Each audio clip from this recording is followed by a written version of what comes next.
According po sa report, he felt objectified daw po. Objectified? Ano? Yung Jollibee mascot, ano bang pinagsasabi niyo, sir? Natawa naman ako bigla. Ma'am, I understand po na medyo nakakagulat, pero with all due respect po, this is quite a serious matter po para sa amin. Yung mga mascots po kasi namin, they are highly trained, pero sensitive individuals din po sila sa loob ng costume. According nga po dito sa report, habang nagpa-perform siya nung, ano nga ba yun? Bida ang Saya dance number, yung tingin nyo raw po ay, ito po yung exact words niya, parang tumatago sa kaluluwa ko at hindi kumukurap. Sobrang na-conscious daw po siya, ma'am. Muntik na raw po siyang magkamali sa steps ng sayaw niya. Naku sir, hindi po. Nakangiti lang po ako sa kanya noon. Karga ko pa nga yung pamangkin ko. Pinapakita ko lang sa bata na friendly si Jollibee, yun lang po. Naintindihan ko po, ma'am. Pero pakitry nyo rin pong intindihin yung side nung mascot po namin. Mahihiyain po kasi talaga yung nasa loob ng costume. After po nung interaction nyo, nakita na lang daw po siya sa may locker room, tahimik. Tapos kumakain daw ng peach mango pie para mag-distress. Sabi pa nga daw po niya sa handler niya, "Sir, parang pakiramdam ko alam niya yung mga pinakatago kong sikreto."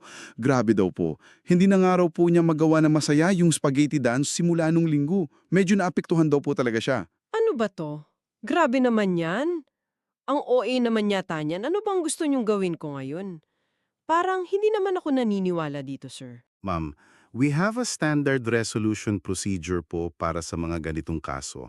Para lang po maklose na itong report, we require one of two things lang naman po. Pwede po kayong attend ng mandatory 1-hour mascot sensitivity training seminar. Online lang po ito, via Zoom. O kaya po, pwede rin po kayong gumawa ng formal letter of apology, addressed po kay Mr. Jollibee. Kailangan lang pong magsimula sa Dearest Jollibee. Ano? Letter? Hindi ako gagawa ng apology letter para sa isang mascot. This is the most absurd thing na narinig ko sa buong buhay ko. Nakakaloka kayo. Okay po ma'am, kalma lang po tayo. Naiintindihan ko po na medyo nabibigla kayo. Ganito na lang po, siguro mas makakatulong kung maririnig nyo mismo mula sa kanya. Actually, nandito po siya sa tabi ko ngayon, nakabreak po siya. Sandali lang po, ibibigay ko po sa kanya ha. Jollibee, kausapin mo na daw si Ma'am Patricia. Hello? Ma'am, nandiyan pa po kayo?